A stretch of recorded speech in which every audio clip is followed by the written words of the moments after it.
सबके नमस्कार प्रणाम बा। आज हमारा संगे बानी ट्रेंडिंग स्टार और पावर स्टार के राइटर जो बहुत ही हिट गाना दिले बनी और यहाँ से आज हम लोग मुलाकात कराए और यहाँ के बारे में जाने। तरह स्वागत बा हमारे चैनल में जी। थैंक यू, सबका नमस्कार। रो बहुत हिट गाना दिले बनी जी, आशीर्वाद बा सबके प्रेम बा। एगो रुआ बहुत पहले गुंजन सिंह के गाना दिले रहनी धनकुट्टी के मशीन जी। पवन सिंह के भी रुआ गाना दिले बनी जादू भरल अखिया जी। ट्रेंडिंग स्टार के भी गाना दिले बनी चुमा चुमा। हाँ चुमा चुमा जो अभी बारिश बहुत बा। हाँ, एगो और ही पिछला साल आई रहे चाट के मर जा। हाँ हाँ और रउआ रउआ रउआ एगो गाना दिले रहनी आज से बहुत साल पहले बिने अकेला के जी, काहे डेरालू घोंटे में। काहे डेरालू घोटे में हमरा बुझाता वो बेरा के उ सबसे बड़का ट्रेंडिंग गाना रहे जो 200 प्लस चल रहे मिलियन। बहुत ट्रेंडिंग गाना एग्जैक्टली 130 मिलियन रहे। 100 ना 130 मिलियन प्लस रहे। प्लस रहे। हाँ। तो हम चाहेम कि रउआ पवन सिंह के कौन कौन गाना दिले बनी तनी एल्बम के नाम बता दी। कौन भैया के जिंदगी दिले बनी, जिंदगी 2 दिले बनी और जिंदगी 3 की तैयारी चलता जी। तो अभी पवन सिंह के जिंदगी 3 के तैयारी चलता। खेसारी जी के कौन कौन गाना दिले? खेसारी भैया के काफी सारा गाना दिले बनी हम। खेसारी भैया के चाट के मर जा दिले बनी, बारिश दिले बनी, चुमा चुमा दिले बनी, कमर का ताड़ी खाना भइल होली के जोन गाना आई रहे उ दिले बनी।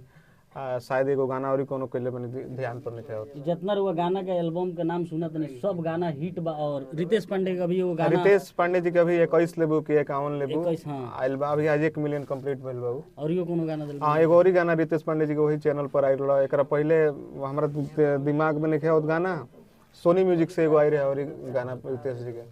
गुंजन सिंह के? गुंजन जी के एगो गाना हम चूंकि गाना हम देले ना रहनी, धनकुट्टी के मशीन गाना रहे 2019 में आई रहे और वो गाना के गौलर ले हमार बहुत दिल के करीब छोट भाई आशीष राज। और आशीष राज के आवाज में गाना रहे। फिर वो गाना 3 महीना के बाद वायरल होके लगल तो एगो मैथिली के सिंगर होंगे कौन यादव करके उ गौले। फिर वजह से वायरल भइल तो गुंजन जी के नज़र में गाना पड़ल तो वहाँ के हमारा लगे कॉल करनी और कहनी कि बाबा ये गाना हमको गाना है। तो आर्य शर्मा जी के स्टूडियो में तो हमें एनओसी कह के दहनी, सिंगर से पूछ के आशीष राज से पूछ के दहनी तो फिर वो गाना भइल। फिर ओकरा बाद वही गाना के चंदन चंचल जी भी गौनी, बहुत सारा लोग गावल जी।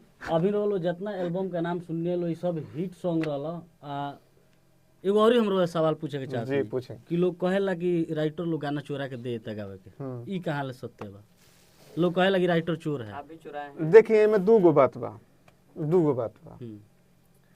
पहला चीज की राइटर गाना चोरी करके ना देले, सिंगर के डिमांड रहला कि हई गाना हमरा गावे के बा, अंतरा लिख दो ओमे नाम डाल दिया।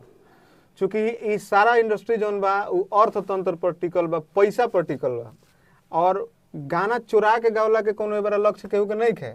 मेन लक्ष्य ई बाटे कि वो गाना से कितना कमाई होता। तो और ओरा सबके बता दी कि लाखों करोड़ों में कमाई बा। तो आदमी के नियत फिसल जाला आ उ कौन लड़का के गाना रहेला लागेला कि ये गाना में दम बा बाज जाई तो उठा के गा देला लो, बाज जाला रुपया कमाई जाला। वैसे बस सारा खेल यही जब पैसा खातिर होता। तो यहाँ का रनिंग पिंकू बाबा ट्रेंडिंग स्टार और पावर स्टार के राइटर और बहुत ही सुंदर सुंदर अपना कलम से गाना लिखने और हिट देनी। तो यहाँ से मिल के हमारा बहुत अच्छा लगल। हम बैठल बनी VM स्टूडियो पटना में अभी। तो वीडियो अच्छा लगल हो तो वीडियो शेयर करी, लाइक करी। VM स्टूडियो जो विश्वजीत जी के स्टूडियो है और एजा रिकॉर्डिस्ट बनी यहाँ के मिंटू शर्मा जी और म्यूजिक डायरेक्टर भी हैं।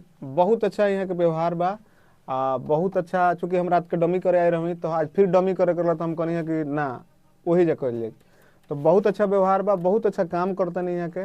तो रउरा सब अगर काम करावे के चाहते नहीं तो एड्रेस में यहाँ के मीठापुर जो विग्रहपुर चौराहा बा, विग्रहपुर चौराहा से राइट के तरफ जब आए तो 100 मीटर पर दाहिने तरफ स्टूडियो बा VM स्टूडियो।